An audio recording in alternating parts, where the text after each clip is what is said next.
Le regard que je porte sur la situation de notre pays est un regard mitigé.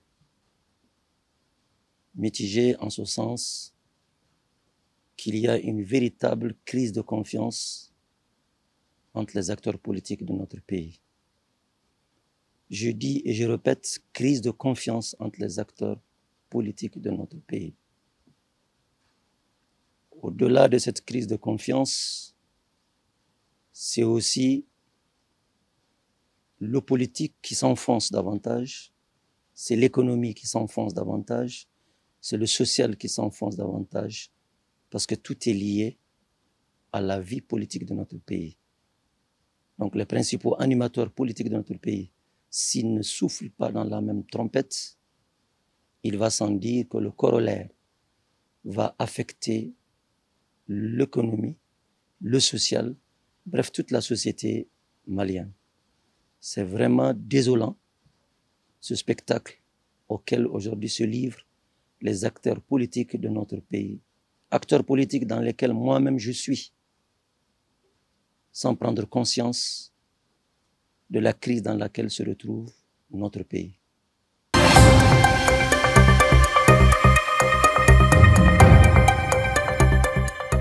Nous avons créé cette coalition, pas pour soutenir un individu, mais faire en sorte que nous puissions participer, nous, partis politiques, mais aussi associations, participer à tout ce qui va concerner notre pays pendant cette transition.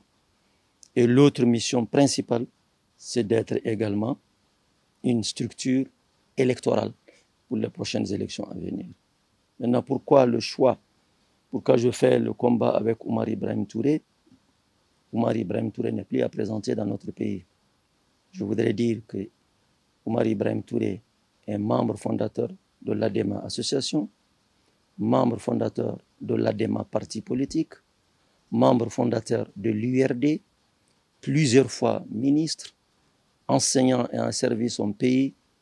Il a un parcours politique, il a un parcours professionnel bien coté dans notre pays. J'estime qu'avec lui, et compte tenu de son honnêteté, sa sincérité, nous pouvons faire chemin ensemble. Mais il n'est pas le seul, il est avec d'autres. Certainement celui que vous connaissez, mais puisque c'est par rapport à lui que vous posez la question, voilà les raisons profondes qui ont fait que je fais le combat avec lui. Au-delà de tout ce que je viens de dire, Oumar Ibrahim Touré, je l'ai connu également comme professeur d'histoire-géographie à l'école normale secondaire rurale de San, où il nous a fait cours d'histoire et géographie. Donc c'est mon maître, c'est mon professeur.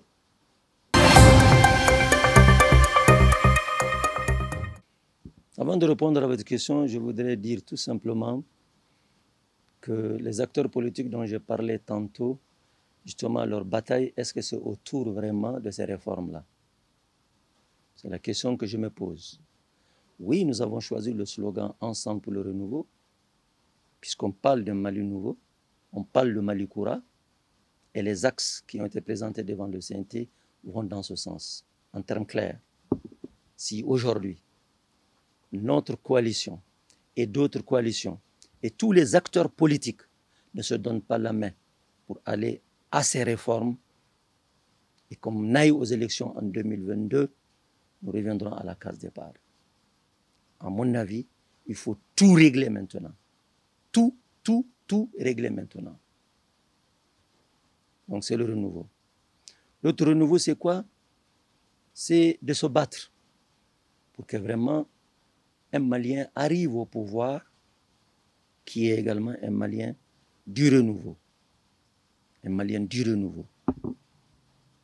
Je ne dis pas que le nouveau président qui va venir à la tête du Mali peut ne pas être obligatoirement un ancien acteur politique de mars 91, mais il faut que celui-là qui arrive au pouvoir, aux prochaines élections, puisse s'inspirer de toutes les réformes qui vont être débattues au cours de cette transition, pour qu'il ne dévie plus la trajectoire. Voilà pourquoi nous avons pris ce slogan « Ensemble pour le renouveau ».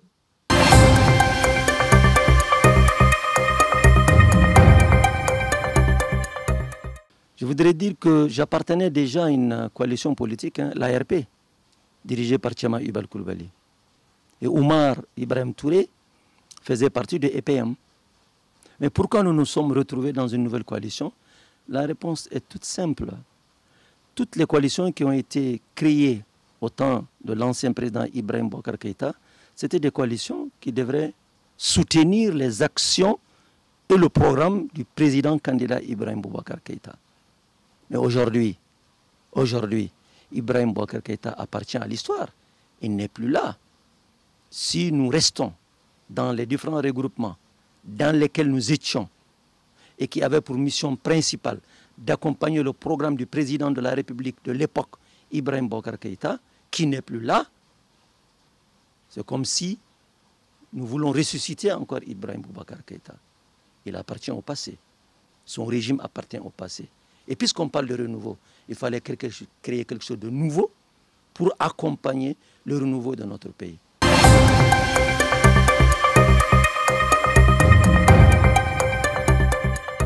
Absolument. Nous nous reconnaissons dans le programme. C'est ce que j'ai dit au départ. J'ai dit, nous l'avons créé, pour être une force politique électorale après la transition. 2, pour participer à tout ce que va entreprendre le gouvernement de la transition. Il va sans dire que nous appuyons le programme d'action du gouvernement présenté et validé par le CNT.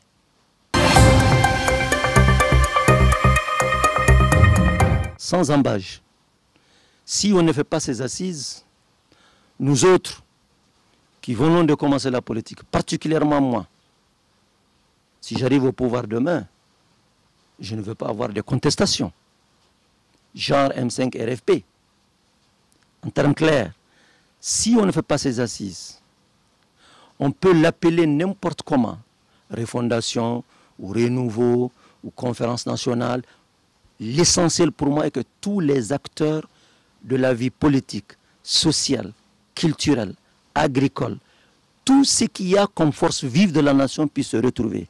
C'est vrai, certains diront nous avons fait assez, mais il n'est jamais assez de faire assez. Il n'est jamais trop tard de faire assez. En termes clairs, à mon avis, il y a une différence entre ce qui s'est tenu avant et ce qui va se tenir par rapport aux assises.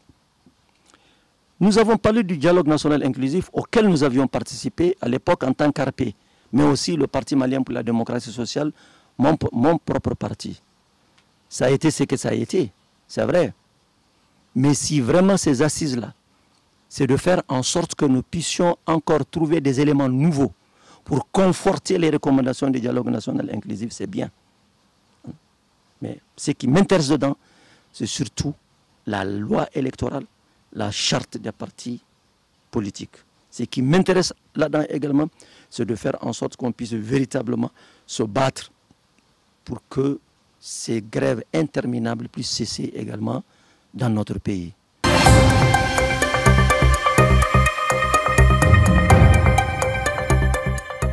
Il y a deux groupes. Un qui avait le pouvoir depuis plusieurs années et qui a les moyens d'aller faire la politique aux prochaines échéances électorales. Un également qui n'était pas avec le premier groupe, mais qui est arrivé au pouvoir aujourd'hui. Donc, chacune des parties a raison de revendiquer ce qu'elle dit. Le premier groupe dit qu'il faut qu'on aille aux élections en février 2022. Ce qui objectivement est vrai, compte tenu de l'engagement pris par le Premier ministre et le président de la transition. Ça c'est vrai, ils ont raison. Mais l'autre dit, oui, nous voulons aller à ces échéances en février prochain. Mais nous ne voulons pas aller sous l'ancienne base. Voilà pourquoi nous tenons à la tenue des assises pour revoir tout et aller donner la chance à tout le monde d'aller aux prochaines élections. Maintenant, entre les deux, moi je me situe au milieu pour dire il me faut ça. Et si réellement nous nous approchons de l'échéance et on n'a pas pu le tenir, il faut qu'entre Maliens on s'asseye pour dire que nous ne pouvons pas tenir les élections de février 2022.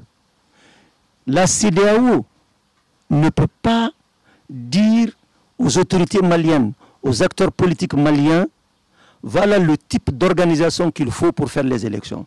La CEDEAO ne peut pas parler en notre nom quand même, pour que nous puissions nous exprimer sur la structure qui doit préparer les prochaines élections. Ça revient à nous, acteurs politiques et acteurs sociaux. La CEDEAO tient au respect du calendrier. Je pense que le Premier ministre chef du gouvernement a été clair en disant qu'après les assises, il y aura un nouveau calendrier électoral. Donc, après les assises, si réellement on prend en compte tout ce que je viens de dire, si nous voyons que nous sommes dans la possibilité d'aller aux élections, tant mieux.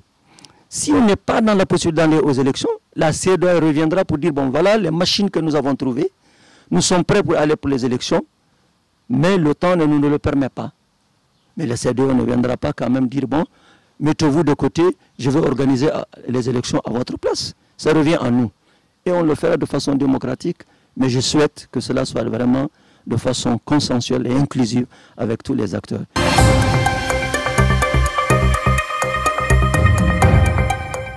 Les assises qui vont se tenir dégageront vraiment la structure qu'il nous faut. Je vois que l'unanimité est faite autour de l'organe uniquement des élections. Le DENI l'a dit. Même ceux qui sont pour les élections de février, le respect du calendrier, sont pour l'organe unique de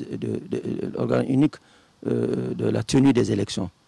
Mais le seul problème, c'est est-ce que le temps qui nous reste peut nous amener à installer ces structures pour organiser les prochaines élections. Mais allons-y à ça, faisons ce que... Commençons à travailler pour aller dans ce sens-là, au lieu de faire beaucoup de discours. Si nous voyons que vraiment nous pouvons le faire, mais allons-y. Si on ne peut pas le faire, mais on demande à la communauté internationale qui nous accompagne, mais qui ne peut pas parler à notre nom, voilà, qu'il y a une ébauche d'aller vers cet organe unique de gestion des élections. En tout cas, moi, mon parti, le Parti malien pour la démocratie sociale, et mon alliance est d'accord pour l'organe unique des élections.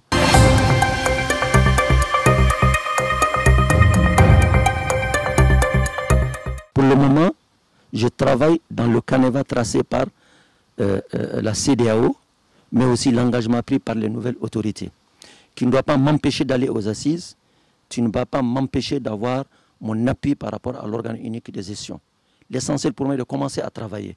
Mais il va arriver un moment où, si je trouve que réellement le temps qui nous reste ne permet pas d'exécuter tout ce que je viens de dire, je me prononcerai de façon officielle et solennelle par rapport à la prolongation, oui ou non, de la transition. Trois à quatre propositions. La première, c'est d'inviter ceux qui ont la charge aujourd'hui de diriger la transition. Principalement le Premier ministre chef du gouvernement et le président de la transition, le président également du CNT, de faire tout pour rencontrer les acteurs politiques et les amener à travailler ensemble. Ça, ils peuvent le faire. Mais si ils vont vers ça, ça veut dire tout simplement qu'il va y avoir des conditions qui vont être posées.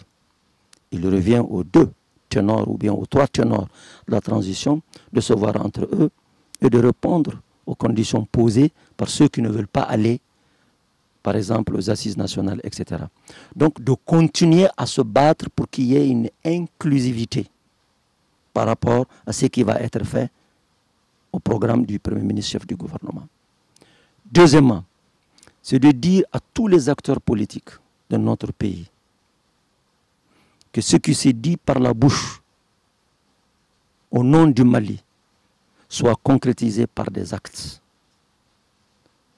Et comme on le dit en Bambara, Aïhina Malila, il faut avoir pitié du Mali. Ce n'est pas un mot, c'est une action.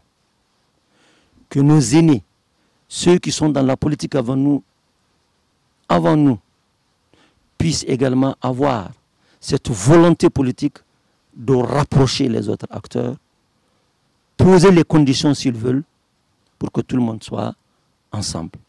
Il en est de même également pour la société civile. Il ne sert à rien de faire des assises sans les autres. Il ne sert à rien de faire un organe unique de gestion des élections sans les autres. Mais à un moment donné, si on rapproche les autres qui ne veulent pas et qui refusent, il faut se poser la question si le travail qu'ils veulent, c'est pour eux ou bien c'est pour le Mali. Mais que le Premier ministre, le président de la transition, le président du CNT continue de ne pas se décourager, de se battre pour rapprocher encore les acteurs politiques. J'ai beaucoup aimé la rencontre qu'a faite le président de la transition à Koulouba, où il a appelé tous les acteurs politiques et il leur a dit « Je propose que le Premier ministre sorte du camp du M5 RFP ». Une telle rencontre, Assimi Goïta peut l'organiser à Koulouba. Dieu lui a donné la chance aujourd'hui de diriger le Mali. Et je pense que le respect qu'on lui doit, c'est à partir de la parole qu'il va donner. Il peut encore rassembler tous les acteurs politiques et leur dire je vous prie d'être ensemble pour qu'on puisse sortir notre pays de la crise. Je pense que s'il fait ça, c'est bon. En dehors de ce que Choguel a fait, Assimi Goïta doit également entreprendre la même chose. Maintenant, je demande aux acteurs politiques, toute alliance confondue, COFOP, Djigia Koura, EPM, ARP, ARCD et les autres, j'en connais beaucoup, qu'un puisse avoir l'initiative pour appeler tous les autres autour d'une table et qu'il y ait une position allant dans le sens de la stabilité de notre pays, allant dans le sens de bien faire. Mais quand la CEDEAO va voir que tous les acteurs politiques en sont ensemble, quand la CEDEAO va voir que les autorités de la transition se sont données comme tâche de rassembler tous les Maliens, la CEDEAO ne peut faire que le constat de dire les Maliens eux-mêmes se sont retrouvés ensemble, unis, et ont dit qu'ils veulent vraiment travailler sur tout ce qui a été dit et nous voulons que, par exemple, la transition continue. Mais si tel n'est pas le cas, chacun doit s'interroger. S'il y a des problèmes demain après-demain, chacun doit s'interroger sur sa position par rapport au Mali. Et l'histoire retiendra parmi nous ceux qui veulent du Mali ou ceux qui veulent pour eux-mêmes. Je ne souhaite pas que ce soit mon regroupement ou bien moi-même. Mais s'il faut coûte que coûte dire, laissons tout ça au nouveau président qui va venir au Mali, c'est ce que nous avons fait en 2012. Nous avons eu tous confiance à Ibrahim Boubacar Keïta. Il est venu en 2013. Et le premier à dire que ce n'est pas vous qui m'avez élu, c'est le peuple du Mali qui m'a élu. Et il a oublié que le peuple du Mali, c'est aussi ses représentants qui l'ont sollicité pour être président de notre pays. Donc, il ne faut pas qu'on retombe encore dans cette même situation.